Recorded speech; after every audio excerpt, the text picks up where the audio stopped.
यात्रा संस्कृति सुरक्षा मंच तरफ श्री जगन्नाथ चैरिटेबल ट्रस्ट को सम्मानित।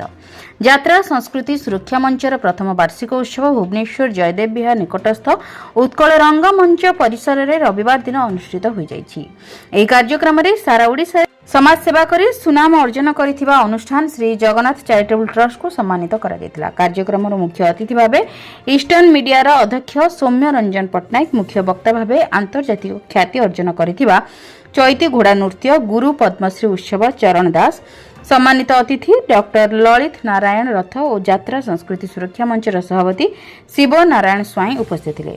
आम कर्म आम परिचय नारारे श्री जगन्नाथ चैरिटेबल ट्रस्ट सामाजिक कर्म पई यात्रा संस्कृति सुरक्षा मंच पक्षरु श्रेष्ठ समाज सेवा अनुष्ठान सम्मान रे सम्मानित करा जायतिला।